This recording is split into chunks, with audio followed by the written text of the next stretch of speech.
Olá, está no ar o programa Trajetórias, dando seguimento à série para falar sobre a campanha Maio Furta Cor. Hoje recebo aqui no estúdio a psicóloga Larissa Mendonça. Larissa, muito obrigada pela tua participação, seja muito bem-vinda. Conta para nós um pouquinho quem é a Larissa e como que a Larissa começou a trabalhar aí com essa questão da saúde mental materna. Tudo bem, Caroline. Eu sou psicóloga, então, há 19 anos, né? Quase 19 anos. E durante a minha trajetória, muito na clínica, né, eu comecei a receber mães, né, primeiro, né, uma mãe que teve uma perda gestacional, né, e aí eu senti a necessidade de estudar um pouco mais os impactos emocionais, né, nessa fase da gestação e de perdas, e aí eu fui descobrindo, né, que era um mundo muito à parte, que a gente não costuma ver na faculdade conteúdos tão específicos, né, nem nas especializações, muitas vezes, né, conteúdos tão específicos assim. E aí eu fui, né, me aprofundando no estudo, recebendo cada vez mais mães, né, depois trabalhando com mães no puerpério, né, vendo a sobrecarga, o impacto da sobrecarga das mães, né, da rotina, né, de cuidado. Então eu fui, né, me aprofundando, depois fui fazer uma especialização em intervenção pais e bebês também, né, além da minha primeira especialização em psicoterapia, né, então para realmente poder entender o que acontece, né, na saúde mental e emocional das mães nesse período, né, que é diferente de qualquer outro período e que é muito marcado, assim, né, um período muito vulnerável, que a gente vê nos estudos e nos artigos corroboram, né, que o período ali do pós-parto, né, esse início da maternidade é um período comparado, por exemplo, à adolescência, né, de muitas mudanças e que é um período muito único na vida da mulher. Né? Então, eu já trabalhava com isso quando, né, me deparei ali com a campanha Maio Furta Cor, então, né, que vem bem ao encontro dessa temática. Né? Essa campanha, né, é uma campanha relativamente nova, tem aí cerca de 6 anos, mas esse assunto, ele é muito antes disso. Qual que é a importância de tratar sobre isso e principalmente agora a importância dessa campanha, né, que traz um pouco mais de visibilidade para o assunto? Então, né, a campanha ela iniciou em 2021, né, no encontro de duas mães na porta de uma creche, como a Nicole, né, e a Patrícia gostam muito de contar, e falando justamente das demandas da maternidade, do cansaço, né, da maternidade. E né, ela iniciou então justamente, como tu disseste, para dar visibilidade para esse assunto e para a gente poder levar para os ambientes privados e públicos, né, a importância do cuidado, né, não só da visibilidade, mas também do cuidado com a saúde mental das mães, né, porque como eu disse antes, a maternidade ela é um momento na vida da mulher em que, né, é necessário uma reorganização psíquica muito intensa. E isso é causa de adoecimentos muitas vezes, né? Principalmente se ela não tiver rede de apoio, se ela não tiver um companheiro, uma companheira que esteja ali prestando suporte também, né? Pegando junto, assumindo os cuidados junto com ela. Né? Então a campanha ela vem muito para dar visibilidade sobre isso, mas também numa tentativa de a gente poder atingir órgãos públicos para que o cuidado com a saúde mental materna seja de alcance de todos, não seja alcance só de quem tem condições daqui a pouco financeiras de pagar uma creche, uma escola, né, ou uma babá, né, mas para que realmente esteja ao alcance de todos, esteja nas UBSs, né, a gente tem aí já preconizado pela Organização Mundial da Saúde, né, instrumentos de rastreio, por exemplo, de depressão pós-parto, ansiedade, né, gestacional. Então a gente sabe por dados já de pesquisas, né, e a nossa campanha tem esse viés também de nos atualizar muito sobre as pesquisas recentes, sobre os manuais, né, internacionais aí de cuidado com a saúde mental materna. A gente sabe que 1 em cada 4 mulheres vai desenvolver, né, depressão pós-parto. Né, e que muitas vezes essas mulheres já apresentam sinais de adoecimento durante a gestação. né? Então, a gente tem instrumentos de rastreio, onde a gente pode, né, daqui a pouco numa UBS, né, ou no próprio ambiente hospitalar, perceber esses sinais, né? A gente pode intervir para que esse adoecimento não se cronifique, né, ou para que esse sofrimento não se estenda. Né? Porque a gente sabe também que o adoecimento materno ele vai impactar no desenvolvimento do bebê, no vínculo, né? E em toda a família, né? Na dinâmica familiar, nos vínculos familiares. Né? E quais são os tipos de sintomas, né, que principalmente as pessoas que estão à volta dessa mulher, dessa mãe, sejam familiares, sejam amigos, colegas de trabalho, em que pontos eles podem prestar atenção para perceber, né, essa necessidade desse cuidado maior com a saúde mental? Então, assim, né, a gente tem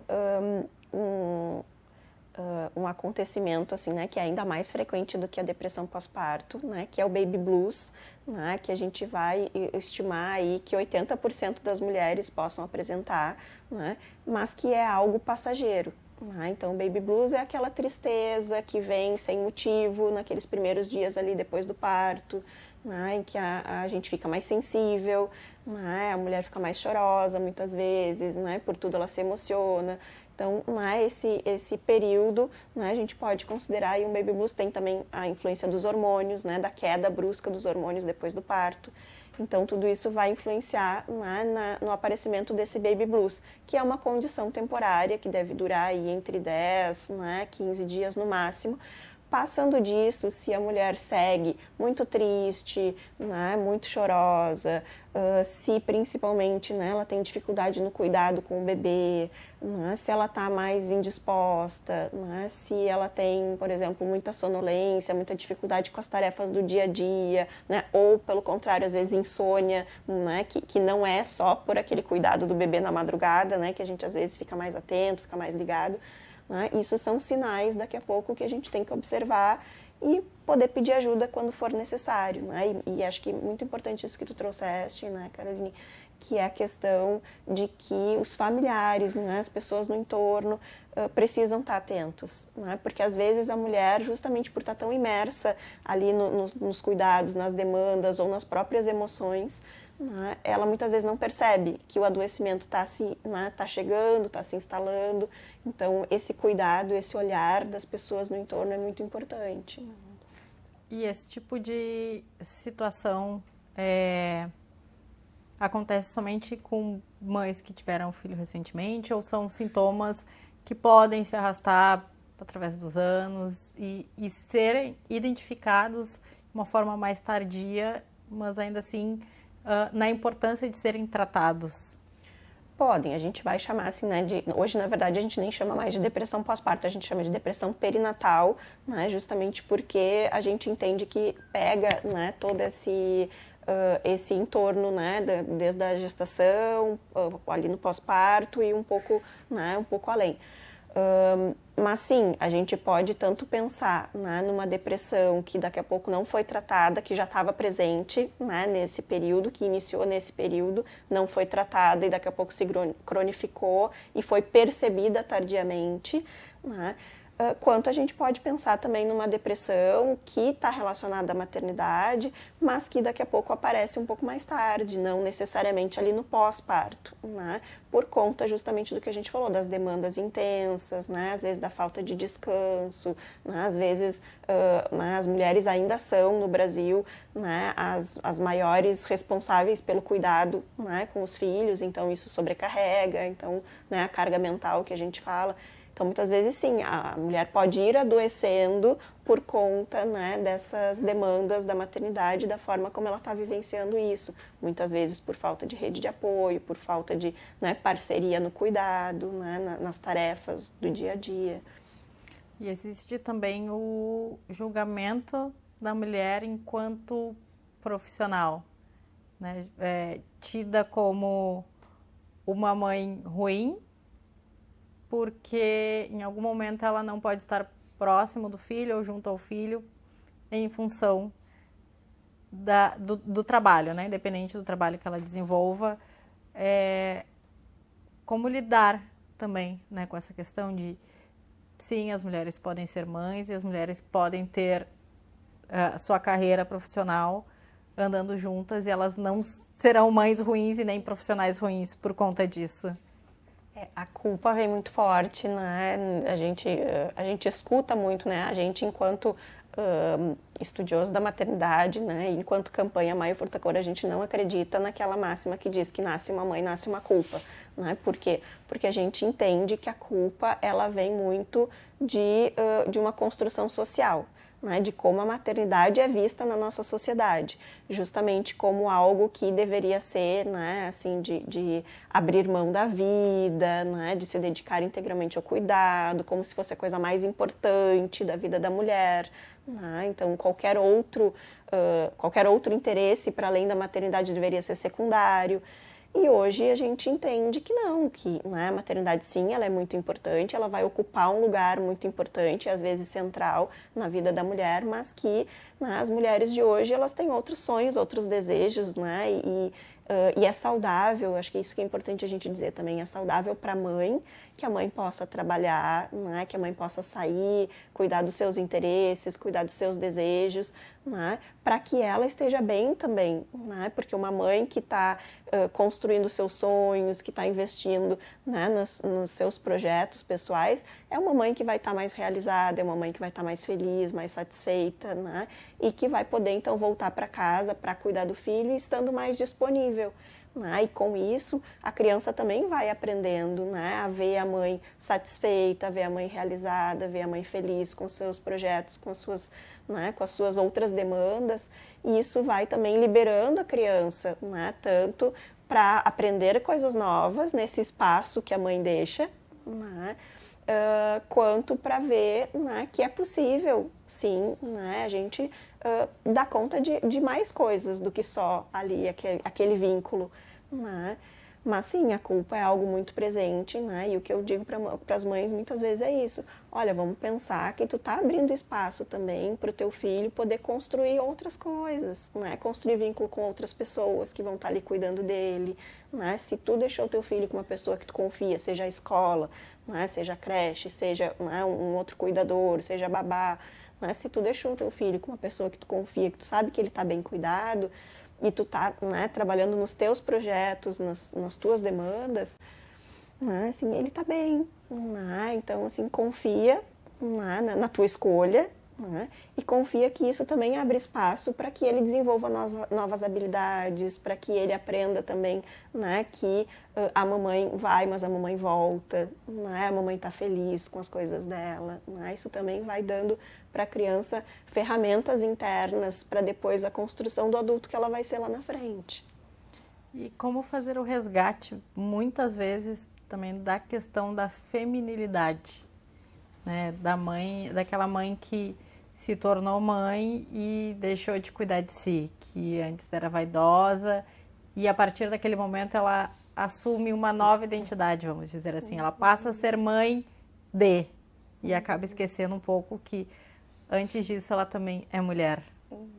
Eu gosto muito de trazer, né, o Winnicott, que é um pediatra e um psicanalista inglês, né, que já lá na década de 60 ele falava das mães suficientemente boas, né, ou da mãe dedicada comum, ele dizia, né, que é aquela mãe que não vai fazer nada de extraordinário, mas vai estar ali presente, vai estar ali, né, no cuidado, disponível, né, para a criança. Então, o que eu costumo dizer para as mães em relação a isso, assim, né, quando o bebê é muito pequenininho, obviamente que ele vai demandar muito mais, né? Que ele vai precisar de um cuidado muito maior, muito mais próximo, ele vai precisar que a gente esteja ali muito mais disponível. Mas, à medida em que o bebê vai crescendo, ele também vai adquirindo habilidades de tolerância, por exemplo, a esperar um pouquinho, né? Eu brinco assim, às vezes a gente vai frustrar o filho mesmo sem querer. Por quê? Porque às vezes a gente vai estar lá no banheiro fazendo xixi e o bebê vai chorar e tu vai ter que dizer para ele, filho, espera um pouquinho, agora a mãe não pode, a mamãe, né, tá aqui no banheiro, a mamãe já vai. Né? Isso para a criança é uma frustração, mas não necessariamente é um trauma. A gente tem muito medo hoje de traumatizar as crianças, né? Mas é isso, as crianças vão com essas pequenas frustrações do dia a dia, naturais, né, da mãe comum, elas vão aprendendo a tolerar né, esse distanciamento, essa espera pela satisfação ou pelo desejo, né, da satisfação, da necessidade. Então, isso vai abrindo espaço para que aos poucos a mãe também vá podendo olhar para outras coisas. Né? Então, é importante isso que tu está trazendo, né? Porque às vezes a gente fica tão preocupado com, mas o que vai causar no meu filho? Mas e o vínculo? O vínculo pode ficar muito mais forte se a gente estiver bem com a gente mesmo, se a gente estiver se sentindo bem. Né? Então, a gente não vai estar prejudicando o filho, pelo contrário, a gente cuidar da gente vai estar fazendo com que a gente esteja melhor e mais disponível para o momento de cuidado com a criança. Né? Então, eu acho que isso é muito importante. Claro que no início é muito difícil pela demanda, mas aos pouquinhos é importante que a gente vá, né, ocupando esses nossos espaços de novo. E como tu disseste também, né, toda uma reorganização psíquica. Às vezes o que fazia sentido antes já não faz mais, o que eu gostava antes às vezes não gosto mais. Né? Às vezes o que eu vestia antes, hoje eu olho assim, já não faz mais sentido. Né? Então a gente também vai tendo que aprender nesses espaços que eu estou trazendo, né? Nesses espaços a gente também vai tendo que aprender a se reconhecer. Né? Como essa nova pessoa, né? Que não é totalmente diferente, mas que, né, sofreu mudanças importantes. Né? Então a gente poder indo descobrir, né, esses espaços, às vezes é um banho, né, assim, às vezes é eu dizer assim, olha, fica com o bebê um pouquinho para eu poder tomar um banho, e eu me permito ali, ao invés de tomar aquele banho correndo, né, me demorar um pouquinho, né, tocar o meu corpo com mais carinho, né, lavar o cabelo com mais cuidado, passar de repente um creme diferente, né, e poder aos pouquinhos ir aumentando, né, esse tempo de cuidado consigo mesma. Né? E nos teus anos aí de trabalho, né, em relação a isso, tu percebe que tenha algum assunto ou alguma reclamação que seja recorrente? Assim, tu me pergunta e na hora me vem, assim, né, a falta de, não é nem só de apoio, né, não é só de rede de apoio, mas é a falta da parceria. Né? Muitas vezes é o companheiro ou a companheira que assume junto, sabe? Que a mulher não precisa dizer, olha, não precisa pedir, né? Olha, tem louça para lavar, tem roupa para estender ou para recolher, né? Que alguém que possa perceber essas necessidades, seja dela, seja do bebê, da criança, do ambiente, né? Da casa, enfim, que possa perceber e antecipar isso, né? Sem que a gente precise pensar, tem tudo isso para fazer, né? Se eu não fizer, ninguém vai fazer, ou eu tenho que pedir, né? E aí me dá trabalho pensar no que tem que ser feito, me dá trabalho pedir para outra pessoa, né? Esperar que a outra pessoa faça no tempo dela. Né? Então, essa é uma demanda muito recorrente, assim, né? Que vem muito no consultório, essa falta de parceria, não gosto de dizer ajuda, né? Porque quem mora junto não deveria ajudar, deveria assumir, né, as tarefas de cuidado, tanto com a casa quanto com as crianças, conjuntamente, né, em parceria. E tu trabalha somente com as mães ou acaba trabalhando junto, né, com os parceiros, com os filhos? Eu atendo, né, em psicoterapia, o público geral, assim, né, não só mães, mas o meu foco de estudo e minha dedicação tem sido maior, então, para as mães, né? Mas dependendo do momento, né, às vezes a gente chama, sim, os pais para, né, para algum atendimento conjunto, né? Às vezes durante a gestação a gente pode fazer alguns atendimentos de preparação, né, para a chegada do bebê, então de trazer o pai também justamente para participar mais, né, para entender essas mudanças todas que acontecem, né, às vezes até para entender esses possíveis adoecimentos, para que ele esteja atento, né, para reforçar a importância dele, né, tanto no cuidado com ela, né, com a mulher, quanto com o bebê nos primeiros tempos, né, e lembrando que agora a gente tem aí, né, aprovada recentemente a lei da licença paternidade de 20 dias, né, que vai ser gradualmente colocada em prática, e que eu acho que isso é, assim, é ouro, né, justamente para que os pais também tenham esse tempo, né, de perceber o cuidado necessário, né, de participar desses primeiros dias aí que são tão importantes, né, para que os homens também vão olhando e percebendo, né, todas as demandas e possam estar mais integrados, né, nesse trabalho de cuidado. Assim. E é possível falar da maternidade, daquelas mães que já têm seus filhos criados, que daqui a pouco se veem, os filhos saíram de casa, né, o companheiro já não é mais presente, que se veem sozinhas. Elas também podem e devem buscar ajuda para entender esse novo momento? Com certeza.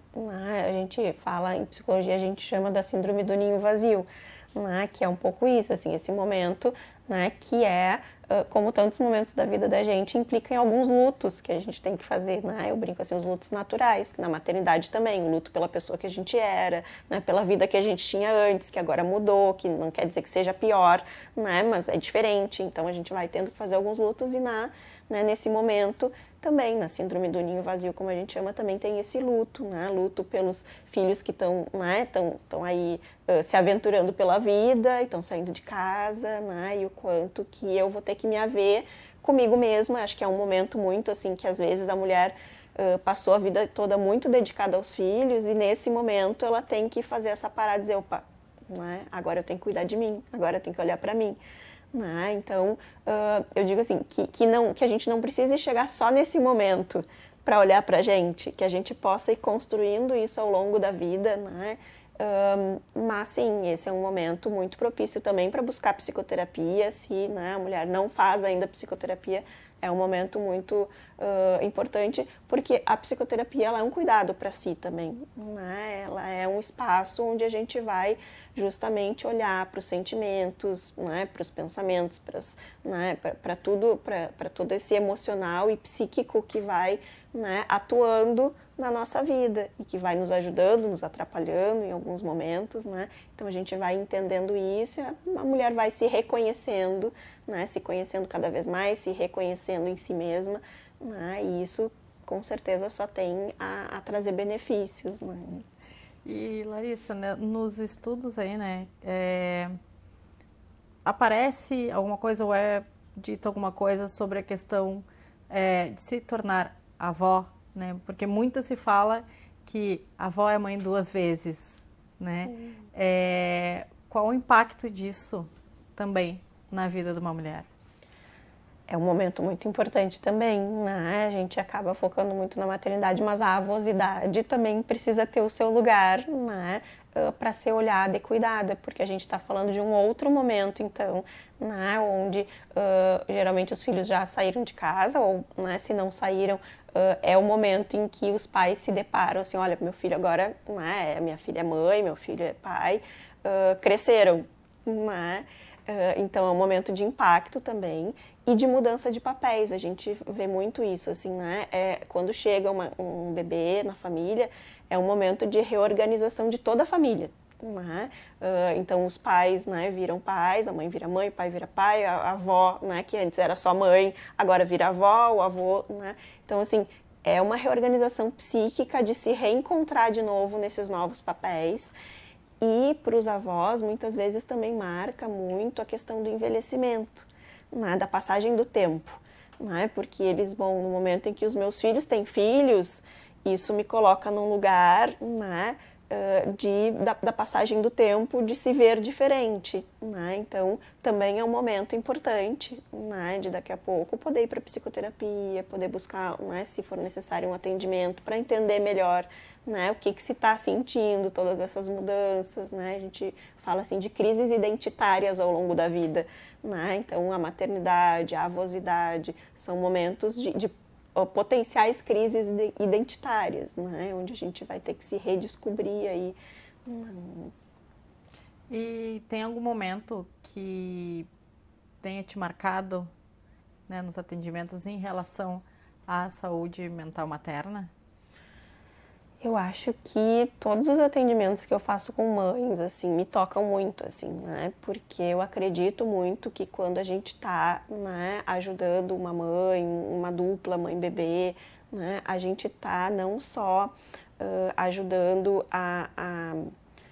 aquela mulher a se sentir melhor e estar melhor para cuidar da sua prole, mas a gente também está plantando uma sementinha para um mundo melhor. Eu realmente acredito muito que a gente precisa cuidar de quem cuida, para que as futuras gerações também tenham aí, né, uma saúde mental melhor, né, para que a gente não tenha casos de ansiedade, de depressão, assim, né, números de casos tão grandes como a gente está vendo aí, né. Então eu acredito realmente que quando a gente cuida de uma mãe, mesmo que, né, às vezes a gente não precisa fazer muito, né, às vezes só esse espaço de escuta acolhedora, sem julgamento, né, porque é isso, assim, a psicoterapia ela vem como um espaço, né, ou esse atendimento psicológico ela vem como um espaço de escuta e de acolhimento sem julgamento. Né? A gente não está ali para dizer o que a mãe tem que fazer ou deixar de fazer, mas a gente está ali para ajudar ela a pensar o que pode ser feito, né, como ela está se sentindo, entender esse momento e como ela pode, né, se ela quiser, potencializar, né, as qualidades delas, né, aquilo que ela tem de bom para oferecer. Larissa, infelizmente o nosso tempo está chegando ao final, mas antes de encerrar eu deixo o espaço aberto aí para tu deixar teu recado para quem está nos assistindo. Então, né, eu te agradeço muito, Caroline, por esse espaço para a gente poder falar desse assunto tão importante, né, e eu queria dizer, então, que, né, sigam o Instagram, né, do Maio Furtacor, lá tem muitos assuntos a respeito disso. Aqui em Porto Alegre a gente tem também o maiofurtacor.portoalegre, onde a gente divulga as ações, né, que a gente faz, tanto de conscientização, de capacitações. A gente vai ter uma live agora falando um pouquinho disso, né, agora no dia 7, amanhã, né, às 19h30, para falar um pouco da campanha também, para explicar o que a gente está pensando nesse ano aqui em Porto Alegre, né, e convidar todo mundo também, né, para o dia 17 de maio, se não chover, né, dia 17 de maio, domingo, a gente sempre faz uma caminhada, né, simbólica para chamar a atenção e dar visibilidade, né, para esse assunto da saúde mental materna. Então a gente programou para 17 de maio, domingo, no Parque da Redenção, né, a partir das 9h30, 10 da manhã, ali a gente se encontra, né. Enfim, né, vamos dar visibilidade cada vez mais para isso e cuidar das mães, porque é muito importante a gente cuidar de quem cuida. Larissa, muito obrigada pela tua participação mais uma vez, foi um prazer. Essa então foi a psicóloga Larissa Mendonça. Você pode rever este e outros programas no nosso canal no YouTube. Tchau!